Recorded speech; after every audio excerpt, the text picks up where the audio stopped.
হবে। দেখতেই পেলে কড়ার ভিতরে কিন্তু আমি দিয়ে দিলাম, আগে একটুখানি ভেজে নেব। কত বড় হয়েছে দেখো।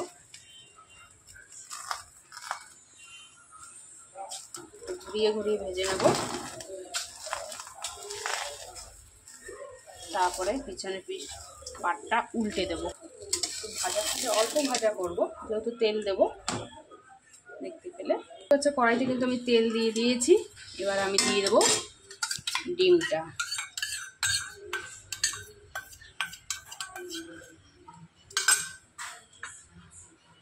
আর এই ডিমটা আমি চারি সাইডে কিন্তু পুরো এইভাবে লাগিয়ে নেব। আচ্ছা, এইভাবে পুরো চারি সাইডে আমি লাগিয়ে নেব ঘুরিয়ে, যাতে আমার রোলটা সব দিকে ডিমটা সমানভাবে যায়। লেগে গেল মনে হয়।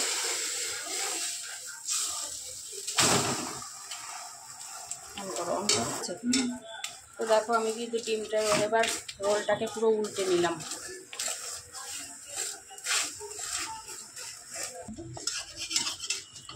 এবার দেখাবো ফাইনাল। দেখতে পাচ্ছি চারিদিকে কিন্তু পুরো ডিমটা পুরো সব জায়গায় লেগে গেছে। আমার কিন্তু এখন রোলটা হয়ে গেছে, এখন নিচে নামাবো। এবার করবো বাদ বাকি প্রসেসটা। এই যে এবার এর ভিতরে দিয়ে দেবো, এখানে দেখো পেঁয়াজ কেটেছি, শসা কেটেছি আর লঙ্কা কুচিয়ে নিয়েছি। এবার আমি দিয়ে দেবো বাদ বাকিটা পুরোটা। ওটা যেহেতু একটা রোল করবো তো বড় করবো, ওটাই দিয়ে দেবো। দেবো শসাটা কাটতে বলেছিলাম লম্বা করে, কেটেছে এটাকে ডুম ডুম করে। তো দিয়ে দেবো একটু স্বাদ মতো একটুখানি নুন দেবো।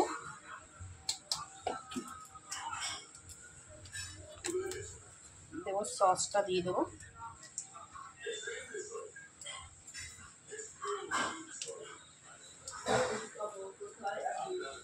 একটা রোল খেলেই পুরো পেট ভরে যাবে। তো এবার আমি এটাকে বটিয়ে নেব।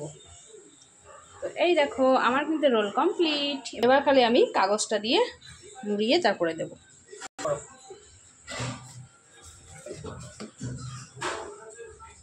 তো দেখো আমি এইভাবে করে পুরো জড়িয়ে নিলাম। তোমরাও এইভাবে বাড়িতে করবে।